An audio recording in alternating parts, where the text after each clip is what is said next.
রেডিয়াসের মান কমলে গ্র্যাভিটেশনাল অ্যাক্সেলারেশনের মান বৃদ্ধি পায়, কিন্তু পৃথিবীর সারফেস এরিয়া থেকে আমরা যত নিচের দিকে যাই জি এর মান ততই হ্রাস পায়। কেন? প্রথমত, মহাবিশ্বের প্রত্যেকটি মলিকিউল একে অপরকে আকর্ষণ করে।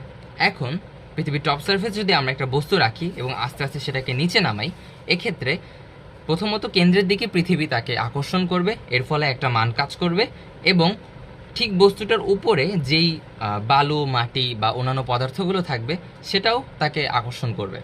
উপরে একটা বল আকর্ষণ করছে, নিচের দিকে একটা বল কাজ করতেছে, এই দুটোর কারণে জি এর মানের কিছুটা তারতম্য ঘটে। আবার ধরা যাক এটা হলো পৃথিবী এবং এটার রেডিয়াস হলো 6400 কিলোমিটার ধরা হয়। বস্তুটাকে যদি আমরা নিচে নেই তাহলে রেডিয়াসের মান কিছুটা কমবে, অর্থাৎ 6400 থেকে কমে যাবে। রেডিয়াসের মান যখন কমবে তখন 4/3 পাই আর কিউবে মানটা বসালে এই মানটা অনেকখানি কমবে। এই অনেকখানি কমার ফলে এরিয়া দিয়ে যখনই আমরা ডেনসিটিকে গুণ দিব, পৃথিবীর ডেনসিটিকে, তখনই এর টোটাল যে ভরটা বা ম্যাসটা থাকবে সেটা কমে যাবে। এর ফলে পৃথিবীর টোটাল যে ভরটা সেটা কম হচ্ছে, অর্থাৎ এই কম ভর দিয়েই পৃথিবী বস্তুটাকে তার কেন্দ্রের দিকে টানছে। এই কারণে যত উপরে থাকে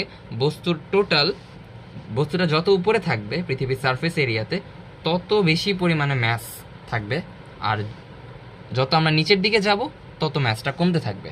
আর এই কারণেই জি এর মানটা যতই আমরা পৃথিবীর কেন্দ্রের দিকে আসি, আস্তে আস্তে আস্তে আস্তে একসময় জিরো হয়ে যায়। ধন্যবাদ।